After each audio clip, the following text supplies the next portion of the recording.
இன்றே டவுன்லோட் செய்து உங்கள் ஃபேவரட் ஷோக்களை என்ஜாய் பண்ணுங்க.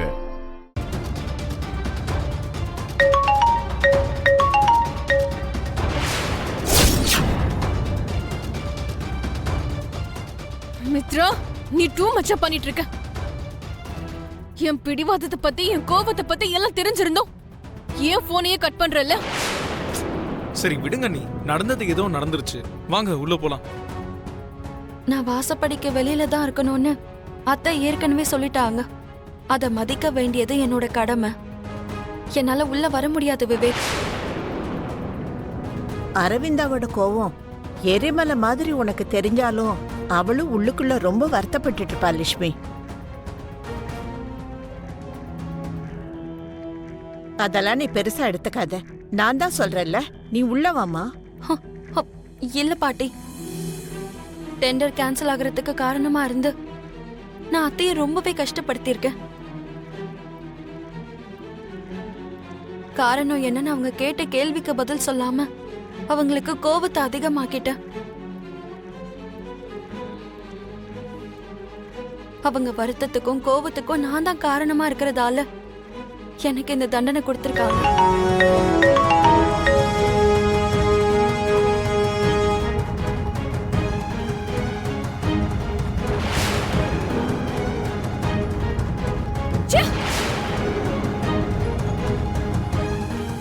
அத்தைக்கு என்ன தண்டிக்கிற அளவுக்கு கோபம் இருக்குன்னா அத பொறுத்துக்கிற அளவுக்கு பொறுமை எனக்கு இருக்குங்க. நீங்க இத பத்தி எல்லாம் எதுவும் யோசிக்காதீங்க. நீங்கெல்லாம் உள்ள போங்க.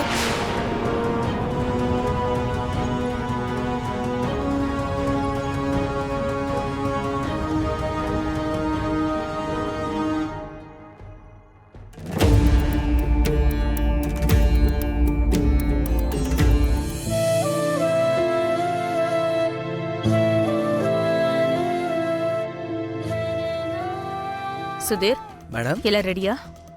எல்லாம் ரெடி பண்ணி வச்சிட்டேன் மேடம். வந்ததும் பரிமாறிடுறேன். ஓகே. என்னடா ரொம்ப டல்லா இருக்க? லக்ஷ்மி அண்ணி வீட்டுக்கு வெளியில இருக்காங்களம்மா. என்ன கொடுத்தாலும் சாப்பிடவும் இல்லை, குடிக்கவும் இல்லை. அதான் கொஞ்சம் மனசு கஷ்டமா இருக்கு. பசி எடுத்தா அவளே வந்து சாப்பிடுவா. முதல்ல போய் எல்லாரையும் சாப்பிட கூட்டிட்டு வா. சரிங்க மேடம்.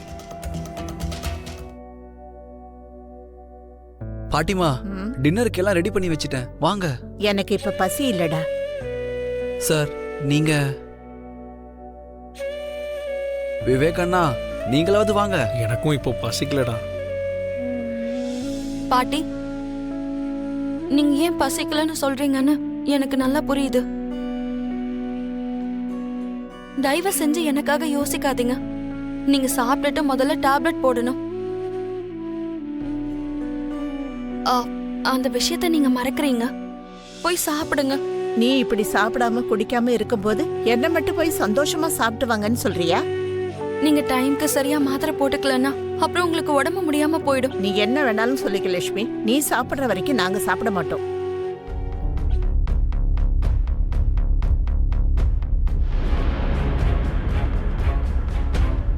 அதோட இப்ப நான் சாப்பிட்டா அத்தை சொன்ன வார்த்தையையும் நான் அவமதிச்ச மாதிரி ஆயிடும். நான் கொடுத்த தண்டனை வாசப்படிக்கு வெளியில இருக்கணுங்கிறது தான்.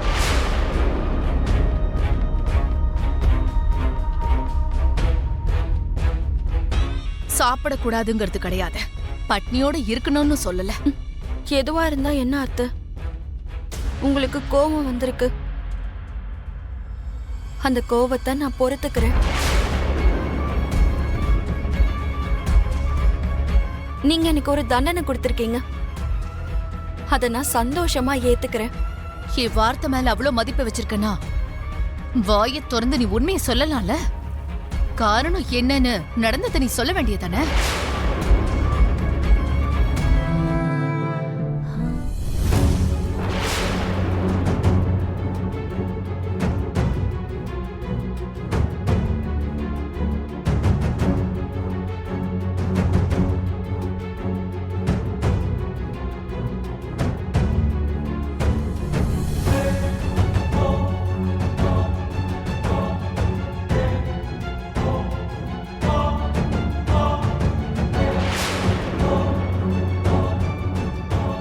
எனக்கு தெரியும் அரவிந்தா.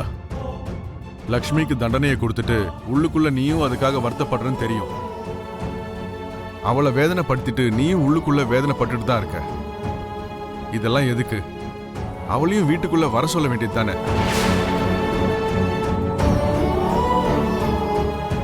அவளுக்கு அப்படி என்னங்க பிடிவாதம் இருக்கு? கேட்ட உடனே காரணத்தை சொல்லிருக்கலாம்ல. என்கிட்ட அந்த ஃபைல் எதுக்கு எடுத்துட்டு வரலங்கிற காரணத்தை சொல்ற வரைக்கும் அவ அங்கதான் இருக்கணும்.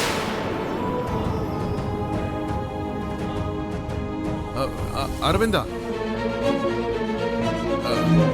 அரவிந்தா நில்லு.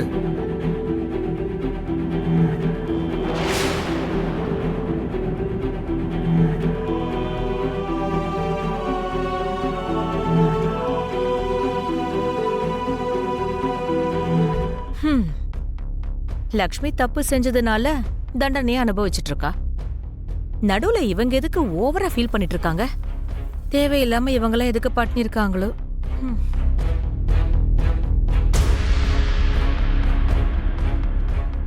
ஹன்சிகா, ஆமா உனக்கு என்னாச்சு? நான் இல்லைன்னா நீ என்னையா வந்து நிப்ப? இப்ப ஏன் இவ்ளோ சைலண்டா உட்காந்துருக்க? அது ஒன்றும் இல்லை சித்தி, நீங்க சாப்பிடுங்க.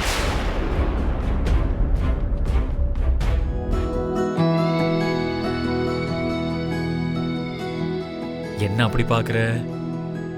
ஒவ்வொரு வாட்டி நீங்க பயங்கர கியூட்டா இருப்பீங்க தெரியுமா? அப்படியா? அப்புறம் எப்படி இருப்பேன்? அது எப்படி இருப்பீங்கன்னா,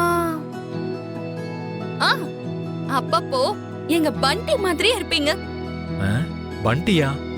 அவன் யாரு? ஓஹோ, உங்க ஊர்ல உங்க பக்கத்து தெருவுல இருப்பானே அந்த பையனா? ஆமா. திரும்ப அவன் ஞாபகம் எதுக்கு வந்துச்சு? அவனும் உங்கள மாதிரியே தான். யாராவது ஏதாவது கஷ்டத்துல இருந்தா உடனே வந்துருவான். அவனுக்கு என்ன உதவி செய்யணும்னு தோணுதோ அதை பண்ணிட்டு இருப்பான். அவனை பத்தி அவன் யோசிக்காம பக்கத்துல இருக்கவங்கள பத்தி தான் எப்பவும் யோசிப்பான். அப்படியா? அப்போ நீ பண்டினின்னு சொல்லு. பண்டினியா? அது என்ன? பண்டியோட ஃபீமேல் வெர்ஷன். நான் பண்டினா, நீ பண்டினி.